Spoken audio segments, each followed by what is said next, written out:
In reference to Occupy Wall Street, that was a movement that I felt was actually on the right path. Obama came in and stopped that, like a lot of different things. But I look back on it sometimes and I wonder if it was a good idea for Bernie Sanders to take that same message about the 99% versus the 1% and run it through a political campaign.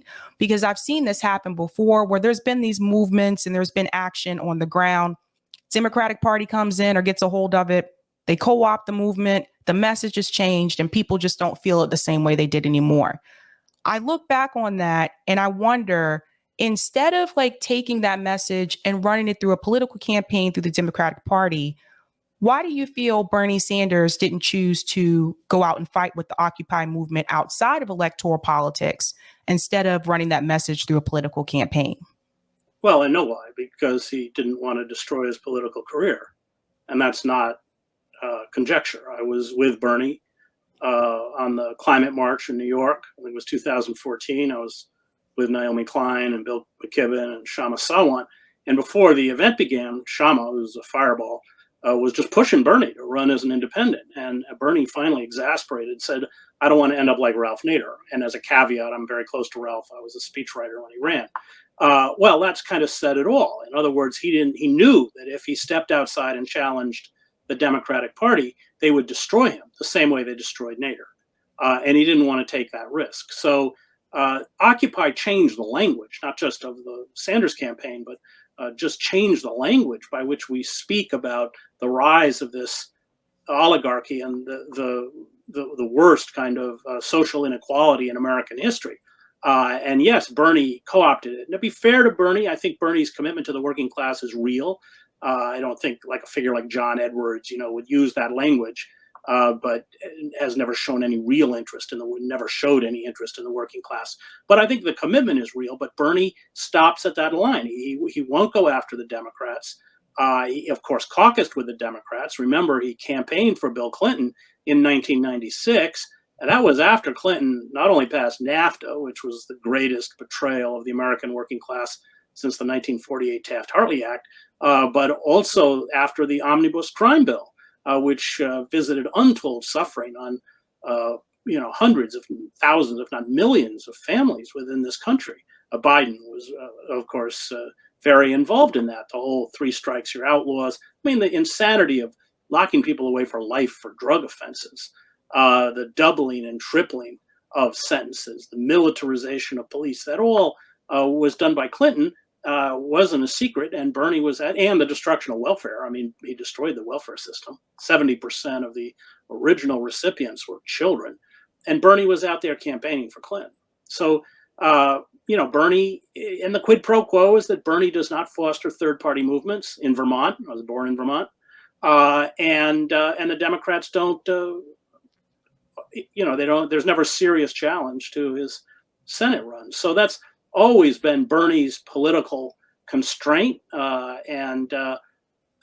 you're right. He co-opted the language, but you're not going to build a political revolution in an election cycle that ends with him calling for you to vote for Hillary Clinton. Well said. One of the things I've always said too, Bernie Sanders, he's an independent. I would like to see Bernie Sanders use his independent title for some type of leverage.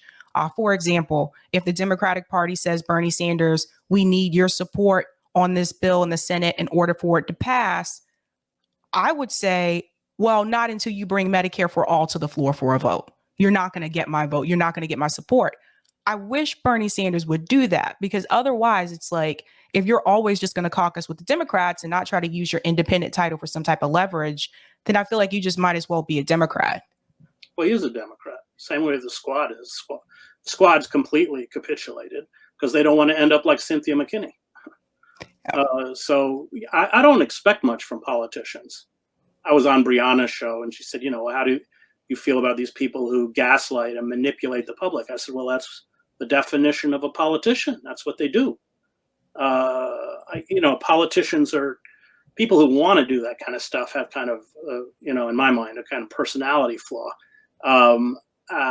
So it's all about movements. It's all about pitting power against power, and the only power we have are in numbers. One of the things that I did notice when Bernie ran in 2020, I noticed that he really didn't go after Joe Biden's record, not like he could have, especially in that final debate when it was just him and Joe Biden. I was watching that and I said to myself, like, I don't think he's really trying to win this. I said, I don't know what it is, but I feel like there's so many things that you could have said about Joe Biden, things that he's done policy wise. And I felt like Bernie, in a way, I felt like he really wasn't fighting there in the end. And I had to ask myself, why didn't he call out Joe Biden's record the same way Kamala Harris did, the same way Cory Booker did? And I want to get your opinion about that. He even went on to say that Joe Biden was his good friend multiple times throughout the debates. Why do you feel he didn't attack Biden's record the way that some of the other candidates on that debate stage did? Because he doesn't want to antagonize the Democratic Party leadership to an extent that they'll destroy him. That's why. And he's acutely aware that if he crosses a particular line, he's finished. It's same with AOC. They've all capitulated. This funneling of $54 billion to Ukraine is nuts. It's more than we spend on the EPA, which addresses the actual existential crisis that we all face, which is the climate crisis. Agreed. One more thing about Bernie, and I'll jump off the Bernie thing. But one more thing, when he lost in 2016, and even after 2016, I said, okay, he's running again 2020. If he doesn't win this time, I sincerely want him to do it this time. I wanted Bernie Sanders to start a third party movement or some type of third party organization. I felt like he has the name recognition to do it, and he had a lot of supporters, and he chose not to do that. He said that if he lost, he would still be outside with his people, with his movement. And I feel like you can't apparently, I guess you can, but I feel like you shouldn't just start a movement and say, I'm starting a revolution here, and then kind of just walk away from it and say, okay, I lost, vote for Joe Biden.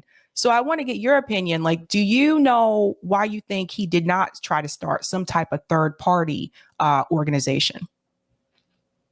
Well, for that reason, that he would have been finished. I worked for Nader. Ralph Nader had name recognition, certainly had, a couple decades ago was equal to, perhaps even greater than the name recognition of Bernie Sanders. And they destroyed Ralph. They turned him into a pariah. I was at, Cornel West and I were with unhoused people who marched on the appropriately named Wells Fargo Center in 2016, several thousand people. And it was when Bernie was endorsing Clinton, and his delegates walked out, and they were of the convention hall, who were chanting, what does democracy look like? This is what democracy looked like. And Bernie didn't join them. And Cornell, who's prescient about everything, said, Bernie's missed his historical moment. I think that's right. But Bernie just lacks the political courage, and has always lacked the political courage. Do you think that he should run in he has hinted that if Joe Biden doesn't run in 2024, that he's entertaining running again in 2024. Do you think that he should do that? Democrats will never allow Bernie Sanders to be the nominee, ever. And history has proven that. They not only used the DNC as a weapon against him, Obama, you remember Biden started the primaries. He was a disaster. Nobody wanted him. And then the Democratic Party found their savior in Michael Bloomberg, of all people, a billionaire who, 1 week is a Republican and the next week is a Democrat. That didn't work. And then Obama had to get everyone to drop out. The Democrats, they stole the Nevada caucus. They disenfranchised voters, independent voters, especially because they tend to be young and they tend to vote. There were a lot of dirty tricks that the Democrats used. They'll never allow him to be the nominee. It's impossible.